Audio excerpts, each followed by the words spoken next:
de mi persona y de mis libros. Creo que no hay nada para un escritor más estimulante que saber que lo leen. Lo terrible de esta vocación es siempre la incertidumbre de lo que irá a ocurrir cuando lo que uno, generalmente con gran esfuerzo y con muchas ilusiones, ha escrito, la historia que ha contado, ¿qué ocurrirá después cuando esa historia se independice de uno mismo y llegue a un público? Los indicios que uno pueda tener de que esa obra toca alguna cuerda en ciertos lectores y les da a esos lectores algo que le han dado a él, los libros que ha leído, que lo han formado, que lo han alimentado y le han hecho nacer la vocación de escribir, es el mayor estímulo que uno pueda recibir. Creo que todo escritor es antes que nada un lector, alguien que ha descubierto a través de la lectura una magia maravillosa que enriquece la vida, que lo hace a uno vivir experiencias que jamás tendría en la realidad, que lo hace viajar en el espacio, en el tiempo, que lo hace vivir experiencias absolutamente extraordinarias, que la lectura ensancha enormemente el horizonte vital de las personas.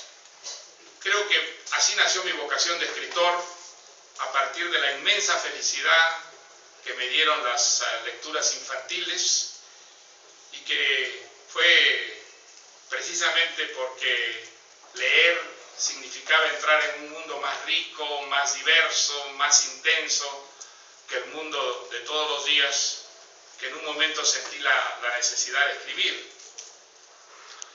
Cuando yo descubrí esta vocación, ser escritor en América Latina era verdaderamente llorar. Era una vocación que no tenía en cierta forma asiento social. Había muy pocas editoriales que publicaran autores latinoamericanos. Uno corría el riesgo de tener una vocación que no se traducía en libros, en lectores, en una cierta manera de vivir que alimentara esa misma vocación y la justificara. Y sin embargo, a pesar de todas esas dificultades, todos esos obstáculos enormes, yo tuve la suerte de poder mantener esa vocación y convertirla, eso que decía Flaubert de la vocación literaria, en una manera de vivir. Lo que nunca sospeché es que ocurriría en mi vida cosas como la de esta noche, de llegar a una ciudad que visitaba por primera vez y descubrir que allí había personas que habían leído las historias que yo escribí y que tenía, por lo tanto, en ese lugar hasta entonces desconocidos, muchos amigos. Yo creo que la lectura crea un vínculo maravilloso entre aquel que escribió esas historias y quienes, leyéndolas, sentían que su vida se enriquecía. A mí me ha pasado lo que estoy seguro les ha pasado a todos ustedes con los libros que los entusiasmaron. Sentir que a través de esas historias se creaba una afinidad, un vínculo con esos autores, y que de alguna manera esos autores se incorporaban a una genealogía propia.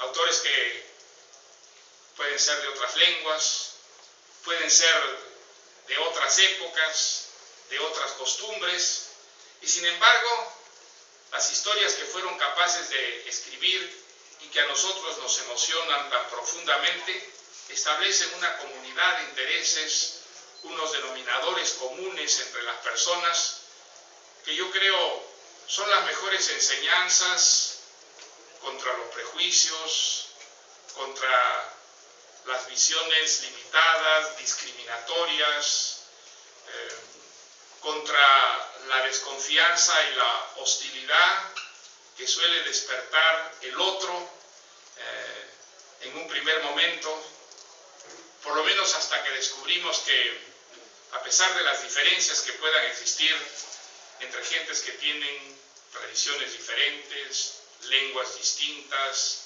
creencias distintas, hay unos denominadores comunes. Y nada como la literatura nos hace descubrir tanto los denominadores comunes que prevalecen sobre las diferencias que separan o dividen a los seres humanos. Quizá esa sea una de las más extraordinarias contribuciones de la literatura a la civilización. Romper ese cerco estrecho en el que nos movemos, un cerco que nos llena de desconfianza, de sospechas, de prejuicios frente a quienes son distintos. La literatura nos enseña que por debajo de esas distinciones, por debajo de esas diferencias, hay una semejanza de intereses y que en lo esencial somos iguales. Somos iguales porque la condición humana es la misma, no importa qué lenguaje hablemos, en qué geografía hayamos nacido, qué dioses adoremos. Somos iguales a la hora de sufrir y a la hora de amar. Somos iguales a la hora de soñar y de enfrentarnos a los grandes desafíos que constituyen la existencia. Descubrimos que hay valores que nos defienden contra la adversidad y que hay también vicios y defectos que envilecen la vida, la degradan, pero que afortunadamente ello está compensado por la generosidad, el idealismo, la solidaridad, y que todo ello se da siempre, aunque con manifestaciones diversas, en todas las culturas, en todas las épocas, dentro de todas las creencias y costumbres. Por eso es que la literatura es importante. Lo es por muchas razones. Es importante porque a través de la literatura conocemos mejor nuestra propia lengua, descubrimos la infinita riqueza de matices que tiene nuestra lengua, y descubrir las posibilidades de la lengua es también descubrir las posibilidades del pensamiento, y un estímulo extraordinario para la imaginación.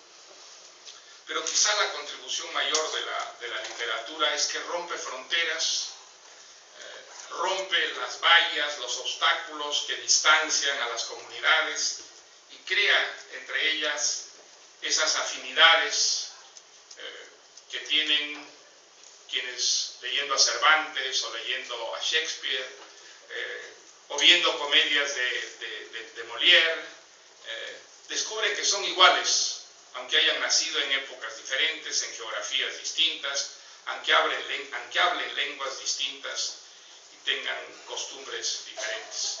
Por eso es que creo que la literatura debería ser una disciplina fundamental en la formación del ciudadano. Creo que la literatura no es solo un entretenimiento, aunque lo sea también, y de una manera extraordinaria, pero además creo que la literatura nos acerca, la literatura va disolviendo los prejuicios, es decir, esas distancias que separan a las comunidades y a los individuos, y va estableciendo entre nosotros unos consensos muy amplios. Por eso, soñar, inventar, crear, es una actividad fundamental de la existencia. Algo que constituye un entretenimiento, una diversión, un gran placer, pero mucho más que eso. Uno de los fundamentos de la paz entre las personas y las sociedades, entre las culturas. Y creo que en una época como la nuestra, en la que hemos avanzado por una parte tanto en los descubrimientos científicos, en las realizaciones tecnológicas, pero sin embargo no hemos sido capaces de establecer todavía una solidaridad profunda entre las distintas culturas, entre las distintas creencias. La enseñanza de la literatura es un extraordinario antídoto contra la violencia, que por desgracia sigue siendo, ahora como en el pasado, uno de los grandes protagonistas de la historia que se va haciendo.